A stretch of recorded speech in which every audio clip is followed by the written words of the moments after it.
Hello viewers, if you are new to the channel, please hit the like and subscribe button and share it with your friends. Also, click on the bell icon so that you get the latest information about the videos that are uploaded. Hello students, welcome back to the new video. In this video, we are going to continue the ongoing chapter number 8, Winds, Storms and Cyclones. In today's session, we will discuss about the formation of wind currents on the earth. Students, you know what is wind. Wind is the movement of air. And also you know that sun's heat is not reaching on the earth's surface uniformly. Certain parts of the earth receives much heat, but other parts receives comparatively less heat. That means the uneven heating of the earth's surface takes place. So, we can say that the wind currents are formed due to the uneven heating of the earth. So, what is the main factor that causes the wind current? That is the uneven heating of the earth. Now, the uneven heating causes difference in pressure in various locations. That means the direct effect of uneven heating is the difference in pressure. Now we will see how the uneven heating causes difference in pressure. You know that hot regions, the air gets warmer and lighter. You have already learned the properties of air. Air expands on heating and hot air rises. These are the two main properties of air. So, when the air in a hot region gets heated up, it becomes warmer and lighter. And the hot air rises as it is less denser. How does it become less dense?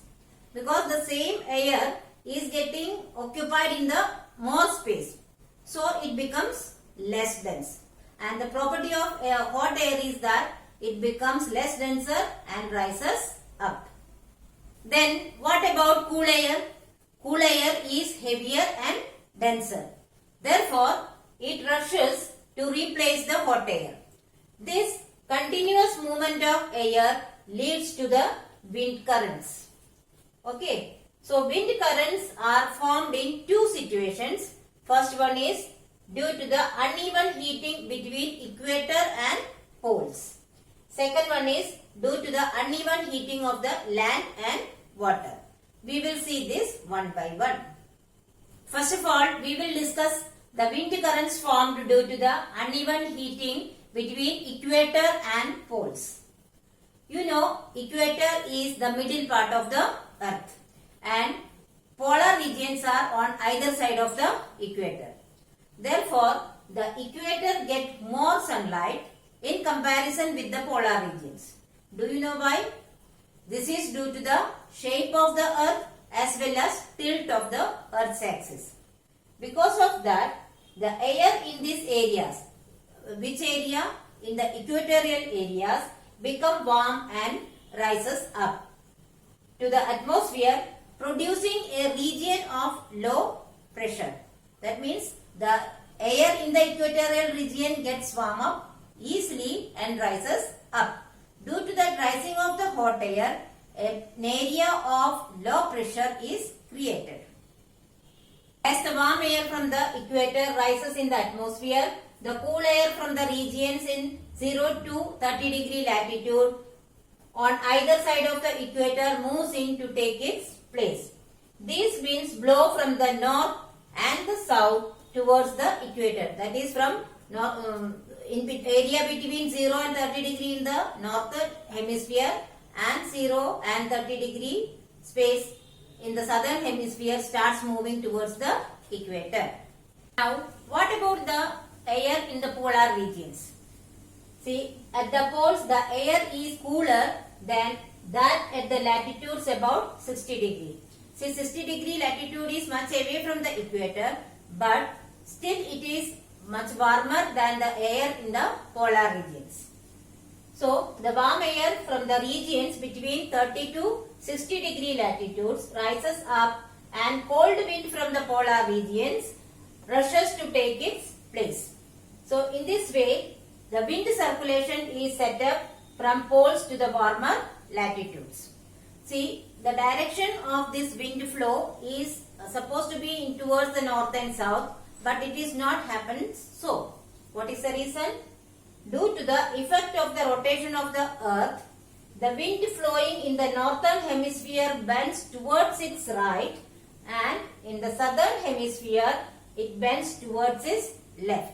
So the movement of the wind is not exactly north or south, it is slightly bent towards right in the northern hemisphere and towards left in the southern hemisphere.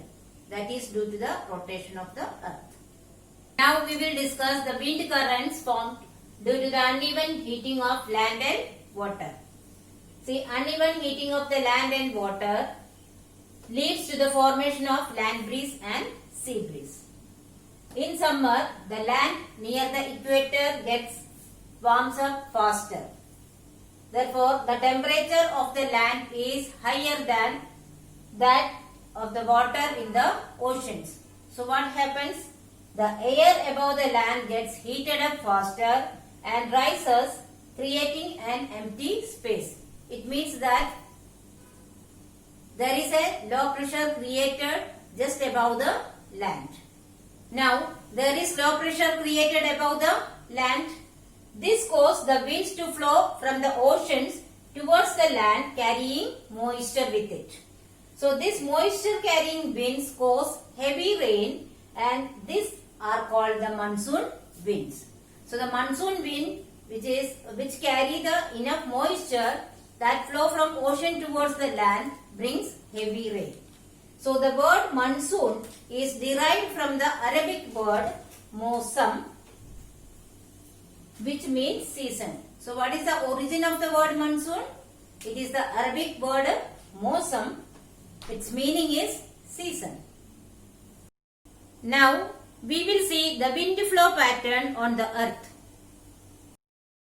Now, let us see what is the condition in winter.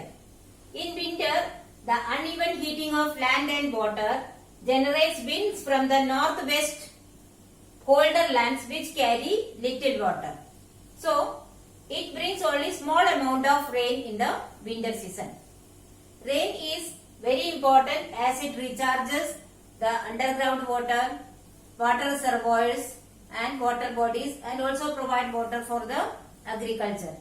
But the excess rain causes floods and damage to the life and property. Now let us have a glance at the images of direction of southwest monsoon and northwest monsoon winds over India. So students, I hope you have understood the topics very well. But still, if you have any doubt, you can write in the comment section. I will surely try to solve it as soon as possible. Here are some review questions. Please solve it in your notebook. Thank you.